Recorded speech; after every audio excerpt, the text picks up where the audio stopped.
말씀은 마가복음 5장입니다.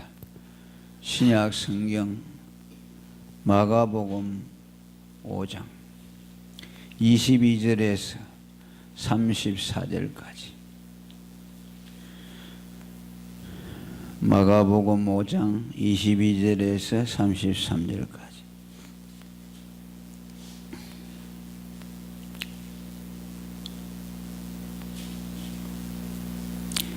한 절씩 교독하겠습니다. 해당장 중 하나인 야이로라 하는 이가 와서 예수를 보고 발 아래 엎드려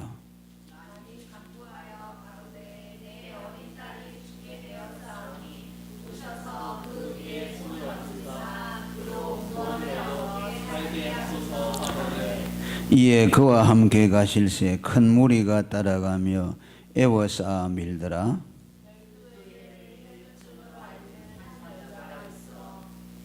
많은 의원에게 많은 괴로움을 받았고 있던 것도 다 허비하였으되 아무 효험이 없고 도리어 더 중하여 졌던 차에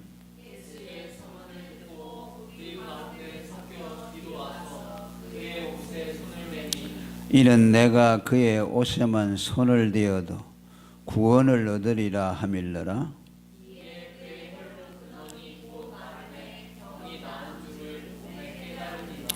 예수께서 이 능력이 자기에게서 나간 줄을 곧 스스로 아시고 무리 가운데서 돌이켜 말씀하시되 누가 내 옷에 손을 대었느냐 하시니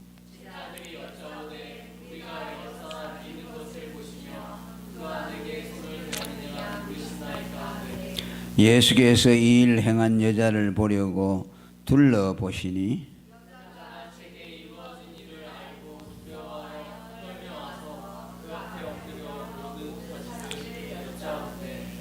예수께서 가라사대 따라 내 믿음이 너를 구원하였으니 평안히 가라 내 병에서 놓여 건강할지어다. 하나님 아버지 감사합니다. 오늘도 이 저녁에 고요한 시간 우리들로 하여금 세상의 모든 번잡한 것에서 또 우리를 따로 불러내 주시고 주님의 존전에서 주님의 얼굴을 구하며 주님의 은혜와 복을 우리로 하여금 받게 하신 것을 감사하옵나이다. 우리 반세교회를 양손들어 축복하시고 우리 성도들을 축복하여 주시고 특별히 건강에 어려움을 당하는 우리 성도들을 이 시간도 찾아가시고 만져주시고 하나님을 향하여 그들의 마음이 열려지게 하시옵시고 또 고난 가운데서도 주님을 향한 마음이 변하지 않게 하시고 또 주님을 더 가깝게 모시며 사랑할 수 있도록 믿음을 더하여 주시기를 원합니다. 우리는 약하고 너무도 약한 질그릇과 같은 존재들입니다. 하나님이 붙들어 주시고 또 모든 어려운 가운데서 우리를 건져 주시고 또 그 어려움을 이겨낼 수 있는 믿음도 주시고 피할 길도 열어 주시고 또 근본적인 문제도 해결해 주시고 또 우리에게 어려움이 올 때마다 하나님의 섭리와 경륜을 떠올리며 생각하게 하시고 너희가 고난 당할 때 깊이 생각하라고 하신 그 말씀대로 또 우리 자신을 돌아보게 하시고 하나님 언제나 우리가 어떤 일을 만나든지 간에 그 일로 인하여 하나님과 멀어지는 일이 없도록 도와주시고 더 하나님께 한 발자국 가까이 나아가는 기회로 삼을 수 있도록 믿음의 성도들이 되도록 축복하여 주시옵소서. 이 흘러가는 세상 가운데서 우리가 이 한 경점을 지나고 있습니다. 모든 것이 다 지나가고 또 지나가고 다 없어지고 사라질 것 가운데서 우리에게 영원한 생명을 주시고 영원하신 하나님을 알게 하시고 우리의 소망을 영원하신 하나님께 두게 하신 것을 감사합니다. 우리의 육체가 다 소멸된 이후에라도 우리는 하나님을 여전히 사랑할 것이고 또 하나님의 사랑과 은혜 아래 있게 될 것입니다. 이 세상에 없어질 것들로 인해서 우리의 믿음이 좌지우지 되지 않도록 도와주시고 하나님께서 모든 걸 능히 이길 수 있도록 우리들을 붙잡아 주시기를 원합니다. 이 나라를 축복하시고 다시는 이 땅에 전쟁이 일어나지 않도록 보호하여 주시고 김정은이가 경거망동하지 못하도록 도와주시옵소서. 또 세계 곳곳에 IS 무도한 자들이 아버지 테러를 여전히 이삼고 있사오니 하나님께서 저들을 이 땅에서 소멸하여 주시고 저들의 도모가 다 해파되도록 도와주시옵소서. 이 시간에도 종을 세워 사오니 입술에 기름 부으시고 말씀의 지혜와 능력을 더하여 주시옵소서. 예수님 이름으로 기도하옵나이다. 아멘. 할렐루야. 오늘은 혈루증 걸린 여인의 믿음에 대해서 말씀을 드리려고 합니다. 12해 동안 혈루증이 걸렸던 여성인데, 혈루증은 오늘로 말하면 유출병이라고 하는데 여성들의 여성병입니다. 하혈을 하는 병인데 12해 동안 치료를 받아보려고 의사에게 가서 많은 치료를 받아봤지만 백약이 다 무효였고 또 있던 돈들도 병을 치유한다고 다 낭비했다고 말씀합니다.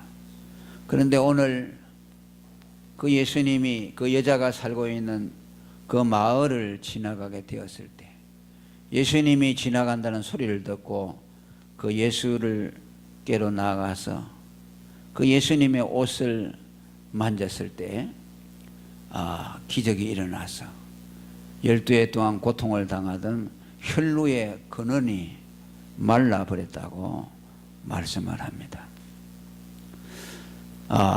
우리가 이것을 보면서 이 혈루증이 치유를 받은 것과 또 이 여성의 믿음, 이런 것들은 오늘 무엇을 말씀하고 있는가, 무슨 의미가 있는가, 단지 그녀의 병을 고쳤다는 기적을 넘어서 영적으로 우리에게 주시는 교훈이 무엇인가를 우리가 생각할 수 있기를 바랍니다.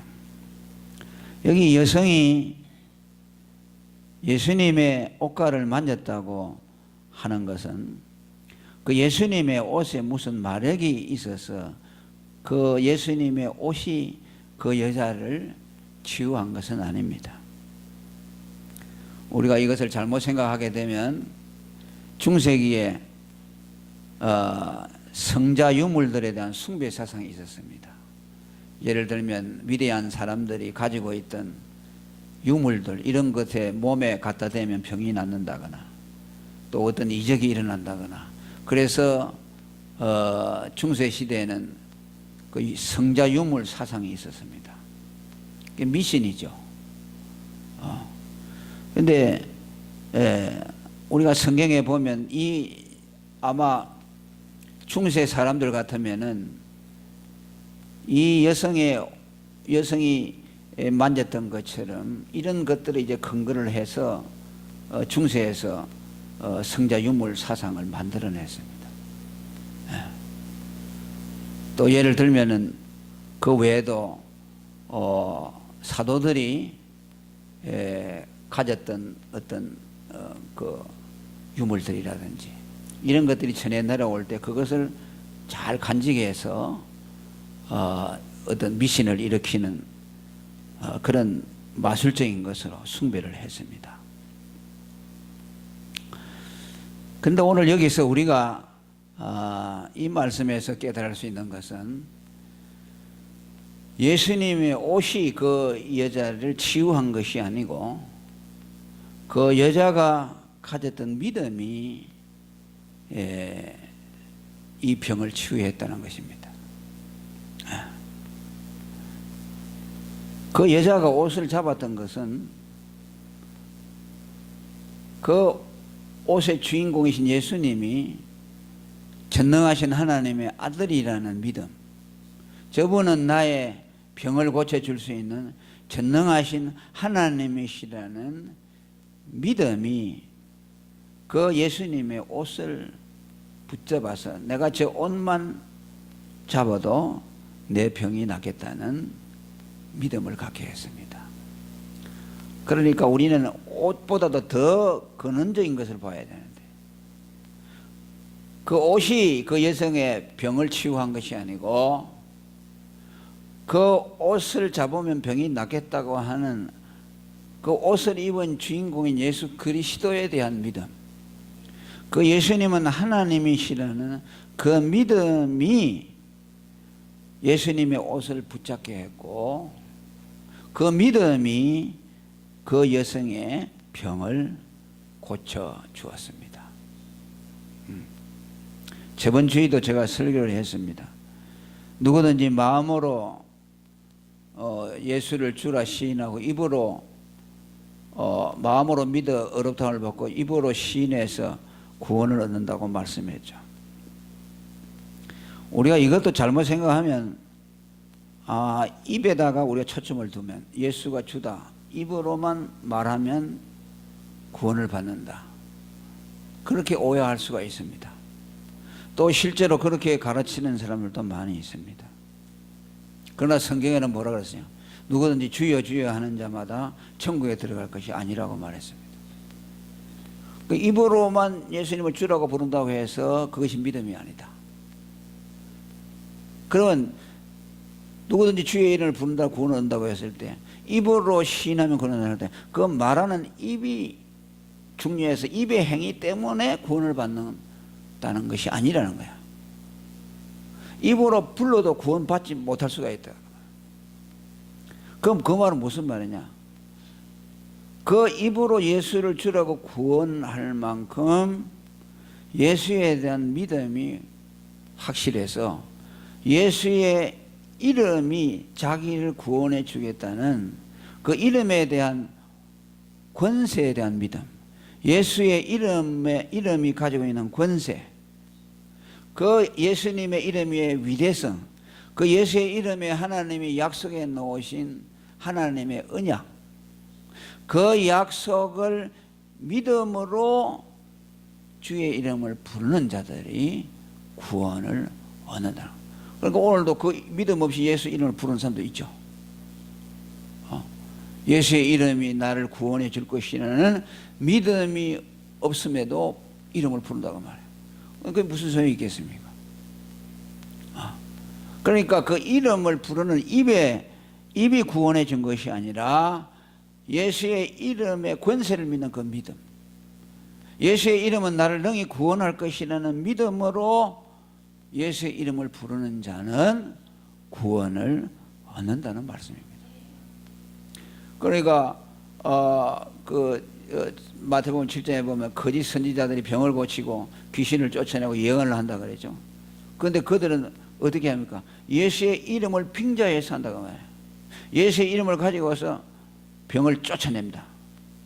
그런데 그 사람들이 이름의 권세 때문에 병이 낫는다고 말이에요.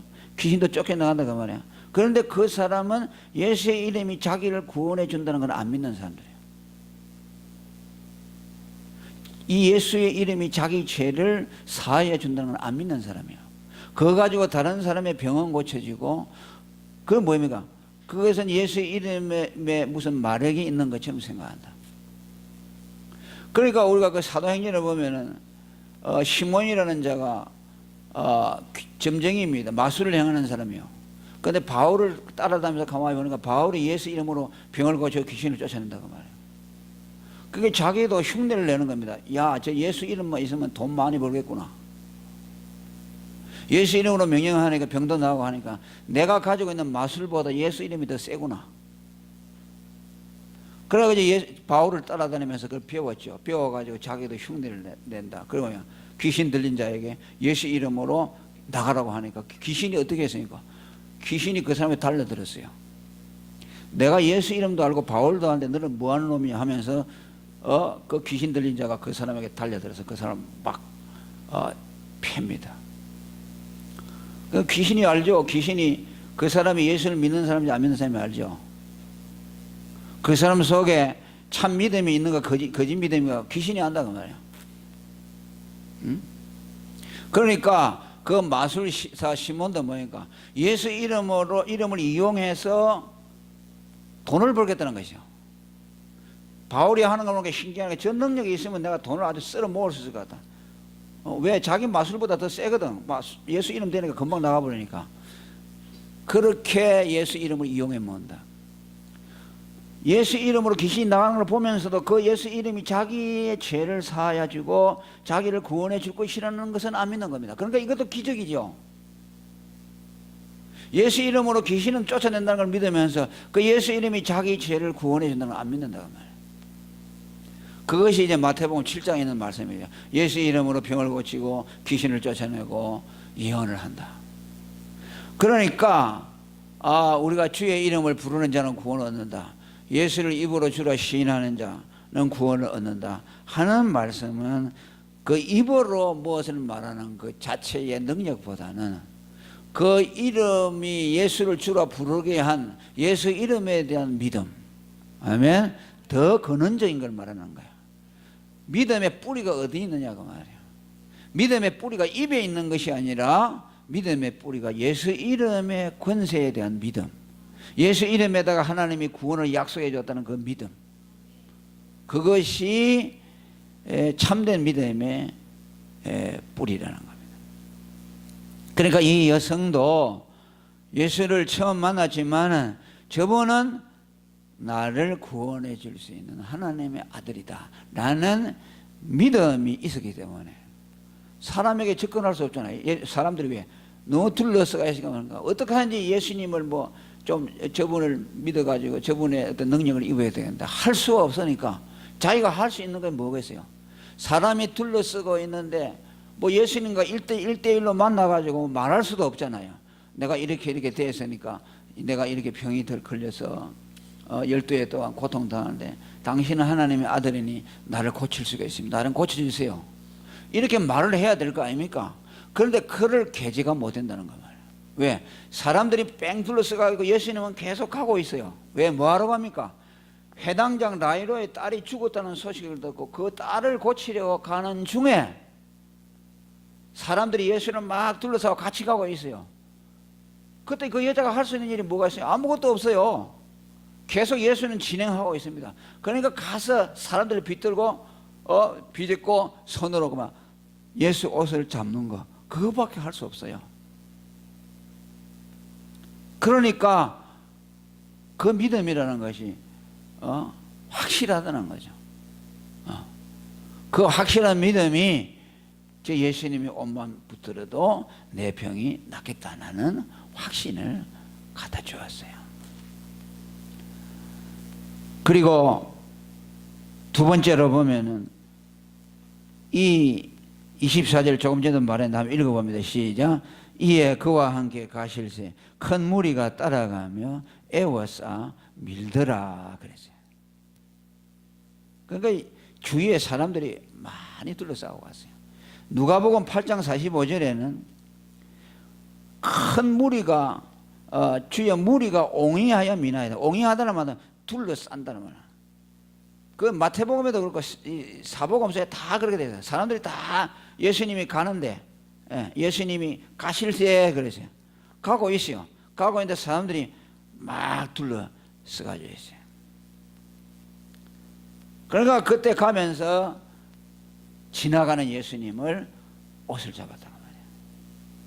그러니까 오늘 여기서 주인공이 누굽니까? 이 여자예요. 예수님 가까이 둘러쌌던 그 많은 사람들도 예수하고 상관없어요. 그들 중에 아픈 사람이 없었겠습니까? 그들 중에 누가 병 나왔다는 사람 아무도 없잖아요. 그냥 예수에게 가까이 접근해가지고 옹이해서 갑니다. 가는데 또 이 여성은 뭡니까? 자기를 위해서 예수님이 온 것이 아니고 야이로, 해당장 야이로의 딸을 고쳐주러 가는 중이죠. 그러니까 예수님이 그를 고치려고 온 것이 아니에요. 그냥 목적지를 향해서 가는 도중에 이 여자는 도중에 그냥 격가지로 이렇게 예수님 옷을 잡아서 병을 고쳤습니다. 이 가만히 보면 어떻게 생각해요? 그렇구나. 주인공이라는 게 누군가 예수님 가까이 따라다니고 그와 밀착해 있다고 해서 그 사람이 주인공이 아니고, 아무리 그 뭐 예수님 주위에 둘러 있어도 그 예수를 믿지 않냐는 사람들 같으면 무슨 소용이 있겠습니까? 예수와 아무 관계가 없잖아요. 그들은 그저 구경꾼이죠. 구경꾼이죠. 또 우리가 여러분 삭개오도 가만히 보세요. 여리고성에 들어갔을 때, 예수님이 여리고성에 왔을 때 삭개오는 키가 작았어요. 사람들이 다 둘러서니까 예수님 볼 수가 없어요. 그러니까 어떻게 했어요? 뽕나무에 올라가서 예수님을 쳐다봤습니다. 예수님 가까이서 가 있던 사람들이, 수많은 사람들이 있었지만 그 여리고성에서 예수님과 관계를 맺은 사람은 삭개오 한 사람뿐이었어요. 삭개오는 누굽니까? 주변인입니다. 오늘로 말하면 주변인, 격가지입니다. 이 여자도 뭡니까? 주인공이 아니고 격가지입니다. 해당장이 딸을 고치러 살리러 가는 중에 길에서 만나서 예수님과 관계를 맺었어요. 격가지입니다. 주변인이에요. 오늘로 말하면 주인공이 아닙니다. 그래 가만히 생각하면 저도 격가지다 생각이 돼요. 저도 격가지고 주변인이고 주인공이 아닌 사람은 아니고. 그런데 하나님은 가만히 보면 그 주변인들을 하나님이 만나주시고, 주인공들보다 잘난 사람들, 정말 저런 사람이면은 정말 하나님이 쓰실만하다라는 사람들이 아니고, 주변인들에게 정말 예수님을 갈망하는 사람, 정말 예수님이 아니면 나는 못 살겠다는 그 믿음을 가진 사람, 예수님은 나를 살릴 수 있고 예수님이 나를 돌보아 주시고 나를 한번 보아주시면 나는 살겠다 하는 사람, 이런 사람들은, 그 주변인 중에 그런 사람들을 주님이 관과하지 아니하시고 그들을 붙들어 주시고 그들을 주목해 주신다는 말씀입니다. 어떻게 보면 꼭 예수님이 극적으로 그렇게 연출한 것 같아요.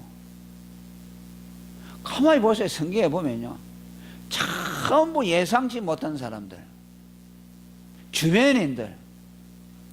예수님이 여러분 돌아다니신 데 어디입니까? 예루살렘이 아니고 나사렛, 갈릴리, 그 시대의 기층민들, 가장 못 사는 사람들, 공부도 많이 못하고 학력도 뒤떨어지고 경제 수준도 떨어지고 수준이 낮은 사람들이 있는 그 사람들 사이를 예수님이 다녔어요.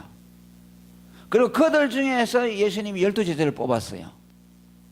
예루살렘 종교의 중심, 오늘로 말하면 서울 수도, 거기에 있는 사람들을 제자로 뽑은 것이 아니고 저 끄트머리 있는 사람, 오늘로 말하면 뭐 미국 같으면 할렘가, 아주 쓰레기 같은 사람들만 살고 있는 그런 데 다녔습니다. 그런 사람들을 불러다가 예수님의 제자로 삼아주셨어요. 고린도전서에 바울이 말한 그대로죠. 세상에 문벌 좋고 가문 좋고 학벌 좋은 사람들, 그들이 구원받을 날 중에 그들이 있느냐? 없다고 그랬어요. 하나님은 세상에 미련하고 약하고 천한 것들을 택해서 세상의 지혜로운 자들을 부끄럽게 한다고 말씀했어요.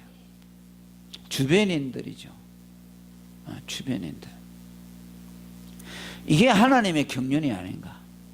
다윗이요, 그가 나라를 세우면서 정부를 이끌어갈 때 어떤 사람입니까? 마음이 상하고 아주 그 시대에 이게 이 천박한 사람, 그 사람들 모아가지고서 나중에 자기 정부를 이룹니다. 하나님의 방법이죠. 하나님의 방법. 그래서 오늘도 우리가 어떤 사람이 주님의 눈에, 물론 주님이 먼저 그들을 택해 주시고 불러주시기 때문에 가지만은, 또 우리가 일반적인 원리를 본다면 어떤 사람이 주님의 눈에 드느냐, 주의 관심을 받느냐, 주변인이면서 자기가 약함을 알고 주님이 아니면 살 수 없다는 사람들, 그래서 그분을 전심으로 의지하는 사람들에게 하나님은 주목하여 주시고 그들에게 은혜를 부어주십니다. 그러지 않습니까? 삭개오 보이죠? 사람들 쭉 모였는데 거기 있는 사람들 전부 예수하고 아무 상관없어요. 딱 한 사람 봤어요. 뽕나무에 올라가 있는 삭개오. 그날의 주인공은 삭개오입니다. 키 작고 볼품도 없고 아무도 주목하지 않고 죄인이라고 손가락질 하던 사람 아닙니까? 그 마을에서 왕따 당했던 사람입니다. 그런데 예수님은 그 사람을, 삭개오를 한 사람 구원하려고 사실은 여리고성에 들어왔어요. 수많은 사람이 있었지만 거기 관심이 없었고, 그는 예수님에 대한 갈망이 있었고, 뽕나무에 올라갈 정도로 예수를 봐야겠다는 믿음이 있었고, 그래서 예수님이 그를 주목해 주었습니다. 이걸 볼 때 하나님은 우리의 애모를 부지 아니하시고 중심을 보시고, 또 우리들이 진실로 누가 주님을 사랑하고 주님 없이 못 살겠다고 하는가, 정말 주님만 있으면 되겠다는 그런 간절한 갈망을 가진 사람, 이 혈루증 걸린 여인처럼 삭개오와 같은 그런 믿음을 오늘 우리가 가지면 우리들도 주인공이 될 수 있지 않을까, 그렇게 믿음을 가져봅니다. 그리고 여기 이 혈루증 걸린 여인은 구약에 보면은요, 이 유출병이라고 해서 부정한 사람으로 취급돼서 사람 앞에 가까이 오지 못해요. 구약의 예법 가운데 부정한 것이 뭐냐면 사람의 시체를 만지거나 짐승의 시체를 만진 사람은 부정합니다. 그래서 결례의식을 향하고 일주일 동안 이렇게 근신해야 됩니다. 또 문둥병 걸린 사람, 문둥병자는 마을에 들어오지 못합니다. 만일 저 멀리서 어떤 사람이 오면 문둥병자는 나는 문둥병자입니다, 저한테 가까이 하지 마세요 라고 말을 해야 됩니다. 만일 그걸 선언하지 않으면 그 사람은 죄인이 됩니다. 왜? 문둥병자하고 접촉하면 부정하게 됩니다. 그 다음에 또 하나가 뭐냐면 유출병, 여성들의 하혈병입니다. 그런데 보시죠, 이 여자가 가까이 할 수 없어요, 예수님을. 그 시대도 이스라엘의 그 율법을 영향을 받지 않았어요. 그러면 그 여자는 예수님에 가까이 가면 안 돼요. 사람들 옆에 가면 안 돼요. 그런데 그 율법을 어기면서 예수님의 옷을 잡았다. 그러면 예수님 옷을 잡으면 어떻게 됩니까? 예수님이 부정하게 되는 거죠. 큰 잘못을 범하는 거죠. 그런데 이 여자가 왜 예수님에게 그렇게 했느냐? 예수님은 자기가 부정한 자기가 옷을 잡아도 예수님은 부정하게 되지 않는다는 것을 믿었기 때문입니다. 아멘.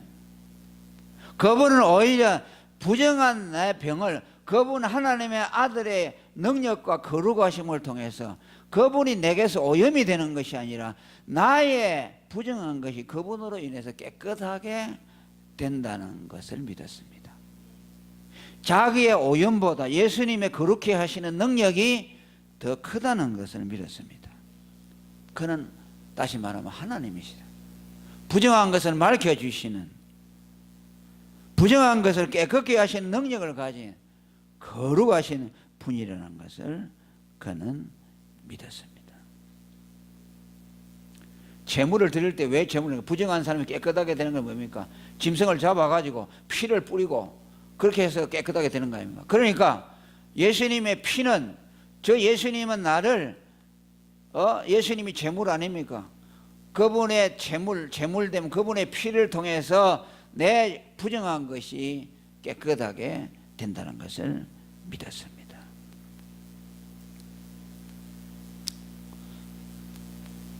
자, 우리가 가만히 보죠. 로마서 5장 15절에 보면요, 예수님으로부터는 은사는 한 사람의 범죄를 인해서 모든 인간이 죄인이 된 것보다 더 크다고 그랬어요.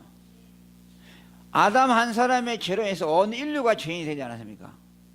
그런데 예수님 한 분의 순종을 통해서, 그분의 죽음을 통해서 아담으로 말미암아 더럽혀진 그 죄인들이 원죄로부터 깨끗함을 받게 되고 자기의 자범죄로부터 깨끗함을 받게 된다. 그래서 아담이 우리에게 유전해 준 죄의 능력보다 우리에게 거룩하게 해주시는 예수님의 그 능력과 은사가 더 크다는 것을 말씀해요.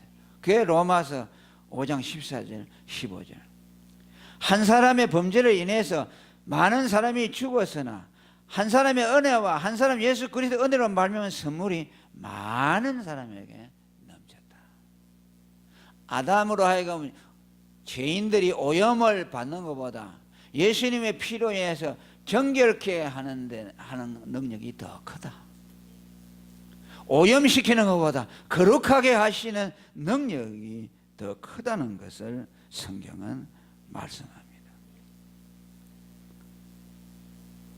오늘로 말하면 우리가 아담으로부터 원죄를 받아 나지 않았습니까? 그런데 우리가 죄를 용서받는다는 것은요, 두 가지 죄를 용서받아요.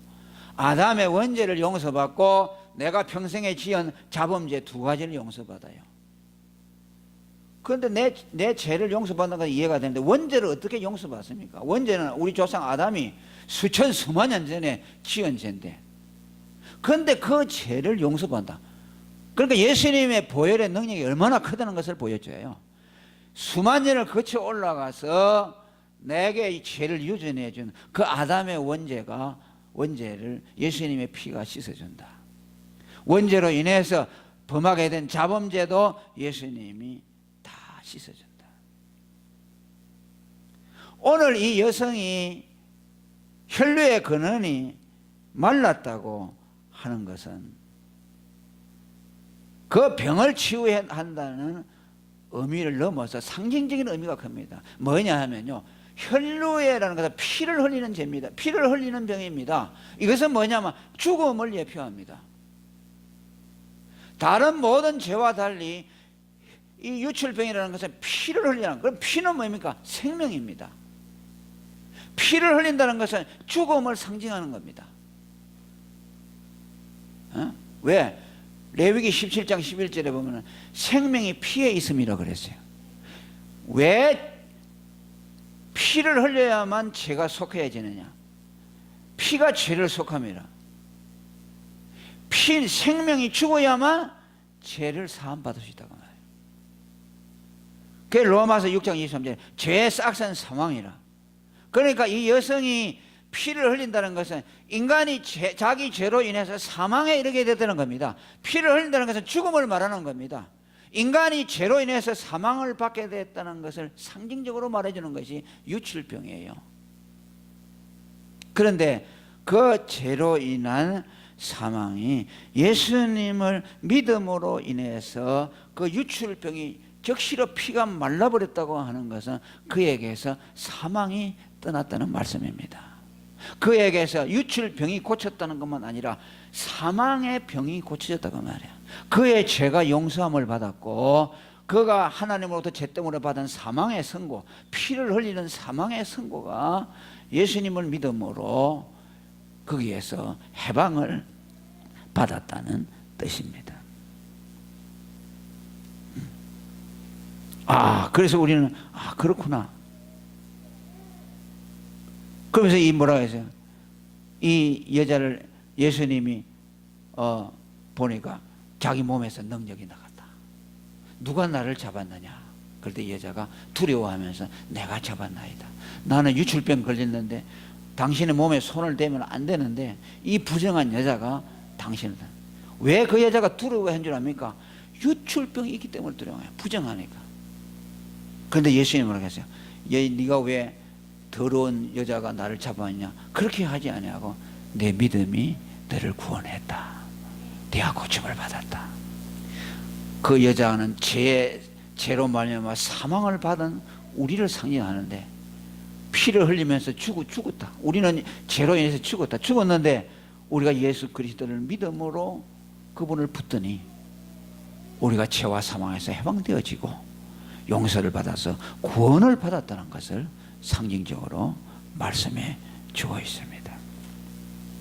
그래서 이것은 바로 구원의 도리를 우리에게 말씀해 주고 있구나. 그렇구나.